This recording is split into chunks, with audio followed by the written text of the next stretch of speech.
Olá, pessoal do grupo, tudo bem com vocês? Bom, para o nosso encontro de hoje, eu planejei resolver com vocês 4 questões do nosso simulado de número 1. Eu selecionei as questões de número 5, 6, 15 e 19.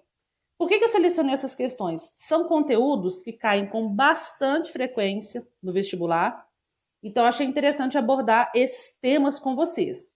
E são temas variados para a gente estudar um pouquinho de cada coisa. Então, por exemplo, na questão de número 5, a gente vai estudar o tema de porcentagem. Na questão número 6, nós vamos estudar o tema de MDC e MMC. Na questão de número 15, nós vamos estudar a questão da matemática financeira. E na questão de número 19, nós vamos estudar a questão da regra de 3. Então, achei interessante pegar esses temas, que são temas que caem com bastante frequência. Então, vamos começar? Vamos lá para a nossa questão de número 5?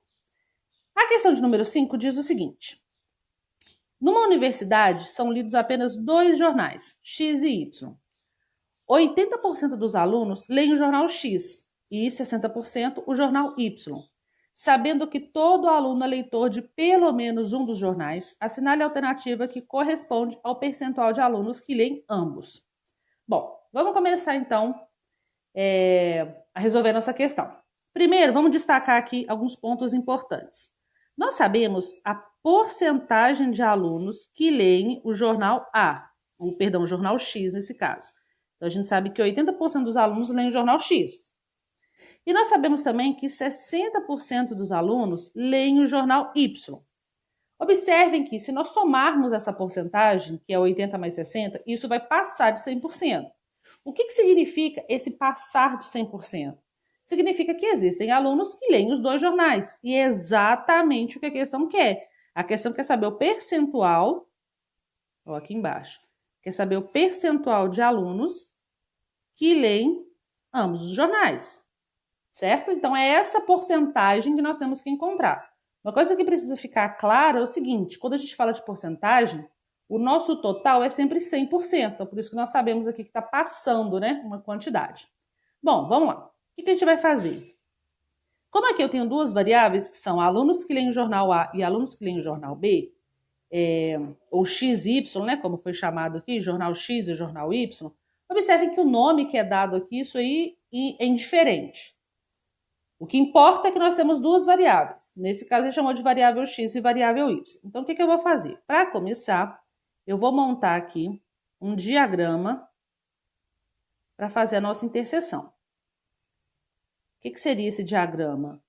São essas interseções com essas 2 circunferências, onde a primeira circunferência, eu vou chamar ela de X, e a segunda circunferência, eu vou chamar ela de Y, onde X seria o primeiro jornal e Y o segundo jornal. E eu vou começar a preencher agora. Bom, como eu quero descobrir qual o percentual de alunos que leem ambos os jornais e essa informação eu não tenho, eu vou chamar essa informação de W. Vou usar uma outra letra aqui para poder representar. Então, aqui eu vou chamar de W, onde W é a quantidade de alunos que leem os 2 jornais. Agora, para preencher a quantidade de alunos que leem o jornal X, isso vai ser, observa que no enunciado está falando que é 80%. Então, isso vai ficar 80% menos W. Por que menos W? Porque eu sei que W é a quantidade que lê os 2. E o jornal Y vai ser 60% menos W, pelo mesmo motivo. Bom, como agora eu sei que o total corresponde sempre a 100%, então o que eu vou fazer? Eu vou somar. Eu vou somar a parte que corresponde a X, a parte que corresponde a Y e a interseção dos 2. Então, isso vai ficar 80 menos W mais 60 menos W. E agora observa que eu tenho que igualar isso a algum número. Então, eu vou igualar isso a quanto? Nesse caso, eu vou igualar isso a 100, que corresponde a 100% das pessoas.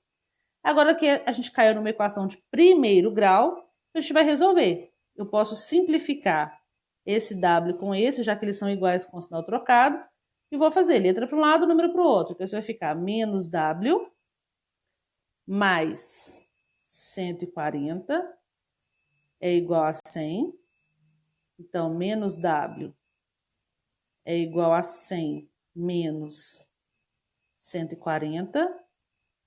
Menos W é igual a menos 40. Como aqui os meus valores estão negativos, eu vou multiplicar por menos 1. Multiplicando por menos 1, eu chego que W é igual a 40. E como a pergunta é em porcentagem, isso corresponde a 40%. Logo, nossa resposta aqui é a letra A. 40% dos alunos leem os dois jornais. Então, observe que nós utilizamos aqui o conceito de porcentagem, o conceito de equação do primeiro grau. Então, são conteúdos que caem com bastante frequência. Vamos lá para a nossa próxima questão? Vamos lá para a nossa questão de número 6. A questão de número 6 diz o seguinte: um terreno retangular com 630 metros de comprimento e 360 metros de largura deve ser dividido em lotes iguais e quadrados, de modo que não haja sobra de terreno. Qual é a quantidade mínima de lotes obtidos? Então, primeiro vamos grifar aqui algumas partes que são importantes. Nós sabemos que o nosso terreno é um terreno retangular e suas medidas são 360 metros de comprimento e 360 metros de largura. Nós sabemos também que esse terreno ele precisa ser dividido em lotes iguais e quadrados, de modo que não haja sobra, né, de terreno. E ele quer saber qual é a quantidade mínima de lotes obtidos. Então, essas são as informações principais do nosso problema. O que acontece? Para você entender, vamos fazer aqui um desenho só para você visualizar a situação. É como se você tivesse algo desse tipo. Ó, você tem aqui um retângulo, onde você tem 630 metros. 630 metros, que corresponde ao comprimento, e 360 metros, que corresponde à largura. Se você observar, a malha que eu estou usando, né, ou a folha que eu estou usando, ela já é quadriculada. Então, é como se eu quisesse preencher esse espaço com quadrados, e esses quadrados são o que ele chamou de lotes. Então, nós temos vários lotes nesse terreno. Então, é como se eu quisesse preencher aqui todo esse espaço com esses quadradinhos. E aí, observa que a gente tem uma quantidade mínima e uma quantidade máxima de lotes que a gente pode formar. Ele quer saber a quantidade mínima. Bom, para a gente encontrar a quantidade mínima de lotes, a primeira coisa que a gente precisa fazer é encontrar o máximo divisor comum entre esses dois números. Então, vamos recapitular o que é isso? Achar o máximo divisor comum, a gente precisa fatorar o número 360 e o número 630. Então, nós vamos fatorar esses dois números e a partir do resultado da fatoração a gente vai concluir nossa questão. Então, vamos lá, relembrando como é que faz isso. Você vai colocar 630,360. Nós vamos passar aqui uma barra à direita desses dois números para a gente poder fazer a nossa fatoração. Então, vamos lá. Agora, a gente vai começar a fazer essa divisão dividindo aqui pelos números primos. Então, vamos começar. 630, como é um número par, eu consigo dividir por 2. Então, aqui vai ficar 2. Aqui vai ficar 315. E o 360 dividido por 2, 180. Bom, lembrando, nós estamos procurando o MDC. Quando a gente está procurando o MDC, a gente precisa circular o número quando nós utilizamos ele para dividir os dois valores. Então, como aqui o 2 nós utilizamos ele para dividir tanto 630 quanto 360, a gente precisa circular esse número. Continua a nossa divisão. Por 2, 315 não dá, então a gente repete. E o 180 por 2 é 90. Então, não vou circular o 2, que eu só usei ele uma vez. Por 2 de novo. 315. E o 90 aqui vai ficar 45. Agora, eu já consigo dividir por 3. Então, se eu fizer 315 dividido por 3, isso vai ficar 105. E o 45 dividido por 3 vai ficar 15. Bom, aqui eu já vou circular. Por quê? Porque o número que eu utilizei foi o 3. Eu usei para dividir os dois valores. Vamos continuar. 105 dá para dividir por 3 novamente. Então, por 3, aqui vai ficar 35 e o 15 dividido por 3 é 5. Então, novamente, a gente vai circular, porque nós utilizamos para fatorar os dois. Agora, eu posso dividir por 5. Por 5 aqui vai ficar 7 e aqui vai ficar 1. Deixa eu aumentar isso aqui um pouquinho. E agora, por 7, aqui vai ficar 1 e 1. Ah, observa que aqui, ó, eu tenho que circular esse 5, né? Esse 5 aqui. Por quê? Porque eu usei ele para dividir tanto 35 quanto 5. Beleza. Depois que eu faço essa divisão e eu circulei esses números, né, com esse círculo vermelho, o que significa? Esse círculo vermelho, esses círculos, né, vermelhos que eu utilizei para circular os números, significa que o MDC, ou seja, o máximo divisor comum, é o produto entre esses números.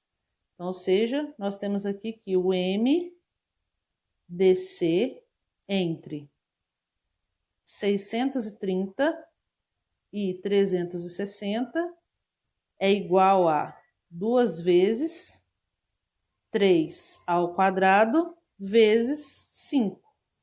Fazendo essa multiplicação, isso aqui chega em 90. Então, ou seja, o máximo divisor comum entre esses dois números é 90. O que eu faço com esses dois números agora para poder encontrar minha resposta final? Bom, vou vir aqui para a minha esquerda, utilizar esse espaço para resolver. Eu preciso dividir o comprimento e a largura pelo número que nós encontramos. Então, vou passar para cá, ó. Se nós fizermos 630 dividido por 90, isso vai dar 630 dividido por 90, vai dar 7. Então, ou seja, eu consigo formar 7 quadradinhos de comprimento e de largura. Vou fazer o mesmo processo, só que vai ser 360 dividido por 90 e vai ficar 4. Então, eu consigo formar 4 quadradinhos de largura e 7 quadradinhos de comprimento. Para encontrar o total de lotes, né? Então, ou seja, o número de lotes obtidos, é só fazer o produto entre esses dois números. Então, eu vou fazer 7 vezes 4, que é igual a 28. Ou seja, são 28 lotes obtidos. Tranquilo a nossa questão de número 6? Vamos agora para a nossa questão de número 15. Essa questão é uma questão de matemática financeira, onde a gente vai usar tanto a parte de matemática financeira quanto a parte de porcentagem, já que a questão pede o resultado em porcentagem. Vamos lá para o enunciado. Se o salário de Paulo passou de R$ 760 para R$ 934,80, qual foi o percentual de aumento do salário? Então, observe aqui, nós sabemos o valor em reais, a gente consegue calcular o valor em reais de quanto foi o aumento do salário do Paulo. Só que a questão não quer saber o valor em reais, não bastaria fazer a diferença entre os valores. A questão quer saber o quanto o salário aumentou percentualmente, certo? Então, nós vamos utilizar uma fórmula que nós vimos no capítulo de matemática financeira, onde a gente aprendeu lá fator de aumento e fator de redução. Nesse caso, nós vamos utilizar o FA. O que significa FA? FA é fator de aumento. Por que fator de aumento? Porque o salário dele, obviamente, teve um aumento. Na fórmula, como que a gente utiliza? Como que é a fórmula? Ela é assim. FA é igual a 1 mais I. Onde FA significa o fator de aumento, 1 é fixo da fórmula e I é a porcentagem de aumento. Então, ou seja, a gente vai usar esse fator, que é 1 mais I, para obter o quanto o quanto teve de aumento percentualmente. Esse I a gente chama de taxa. Então, isso é importante lembrar os nomes. Esse I a gente chama de taxa. Então, essa taxa aqui, ela vai ser dada na forma de porcentagem. Então, como que a gente vai fazer? Nós vamos fazer o seguinte. O valor final, nós vamos pegar o valor final do salário de Paulo, e esse valor final, ele vai ser igual ao valor inicial vezes 1 mais I, onde 1 mais I é o nosso fator de aumento. Agora a gente vai substituir os dados do problema. que é o VF? Valor final. O valor final do salário de Paulo foi para R$ 934,80. Esse é o valor final. Igual a VI. Quem é VI? O valor inicial do salário dele. O valor inicial é R$ 760. Vezes 1 mais I. Onde I é incógnita que nós queremos encontrar. Então, agora é só fazer os devidos cálculos, isolando o que a gente precisa isolar. A primeira coisa que eu vou fazer vai ser passar os 760 para o primeiro membro na forma de divisão. Então, isso vai ficar R$ 934,80 dividido pelo valor inicial do salário dele, que é R$ 760. E isso é igual a 1 mais I, certo? Então, a primeira coisa que a gente tem que fazer é essa divisão, 934,80 dividido por 760. Isso vai ficar 1,23 é igual a 1 mais I. Como o meu objetivo aqui é achar I, que é a porcentagem, eu vou passar 1 subtraindo. Então, vai ficar 1,23 menos 1 é igual a I. Então, isso é 0,23 é igual a I. Como a questão quer saber a resposta em porcentagem, é só pegar essa taxa, que já está pronta, e multiplicar ela por 100, ou seja, 100%.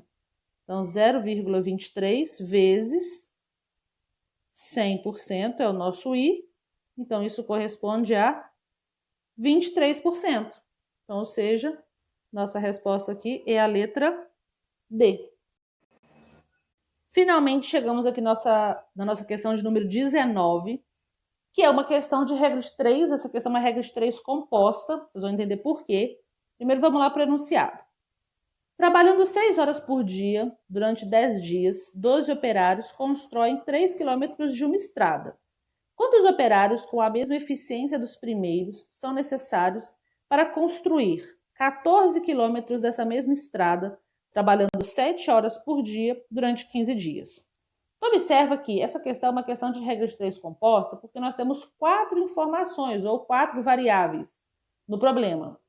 Então, sempre que nós tivermos mais de 2 variáveis, a gente tem uma regra de 3 composta.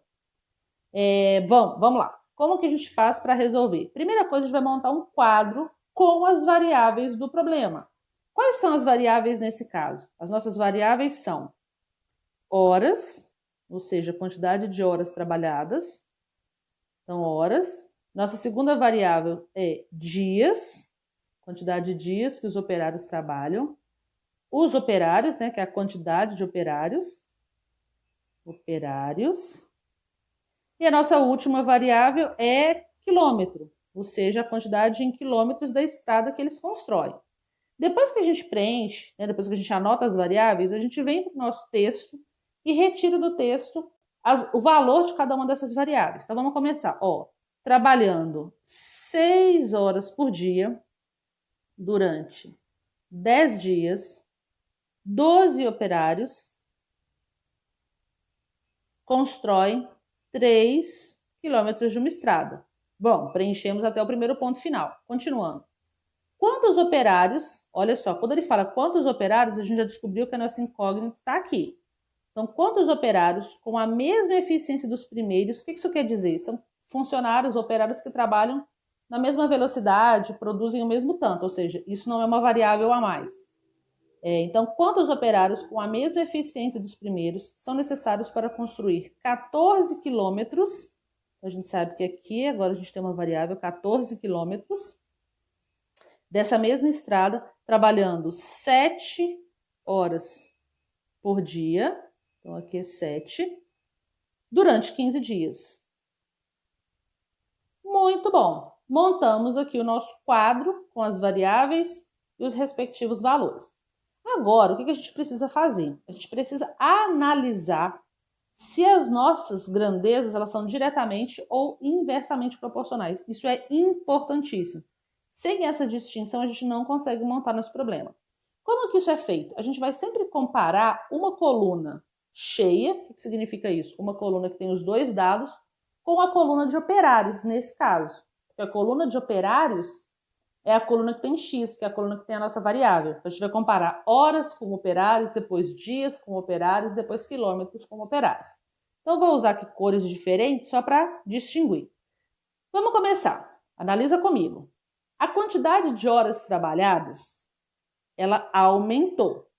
Eu vou fazer aqui uma setinha para cima para ilustrar que a quantidade de horas trabalhadas aumentou. Ah, Josi, como que você sabe disso?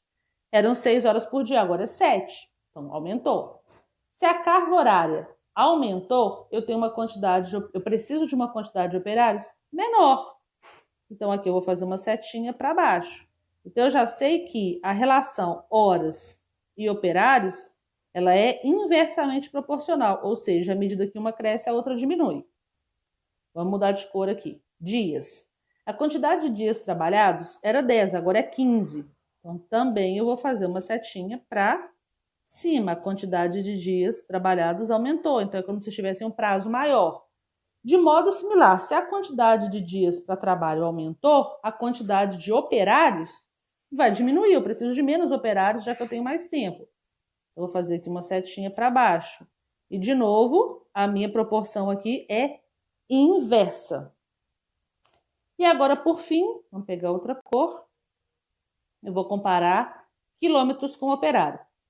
A quilometragem aumentou, ou seja, eu precisava construir 3 quilômetros de estrada, agora eu preciso construir 14.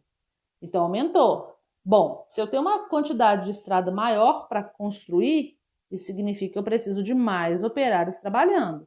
Observe que cada variável que eu analiso ela sempre 2 a 2. Muito bem, agora que nós temos todas as variáveis montadas, os valores montados e as proporções analisadas, a gente vai começar resolvendo essa conta. A gente sempre começa montando da coluna que está com X, ou seja, a nossa variável.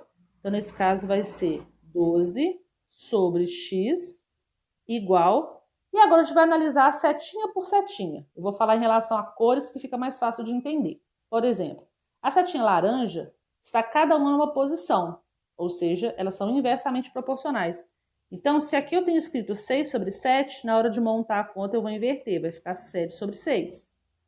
Vezes a verde agora. A verde também está em posição contrária, ou seja, é uma proporção inversa. Então, também preciso inverter. Vai ficar 15 sobre 10. E, por fim, a de quilômetros. A de quilômetros, observe que as duas estão na mesma direção. Então, não preciso inverter. É só escrever 3 sobre 14. Prontinho. Está aí montado a nossa proporção, né? A nossa igualdade. E agora a gente vai resolver. Uma sugestão legal aqui seria simplificar os valores. Então, você pode simplificar tanto na vertical quanto na diagonal. Então, por exemplo, o 15 com 10 você pode simplificar, o 7 com 14, o 6 com 3.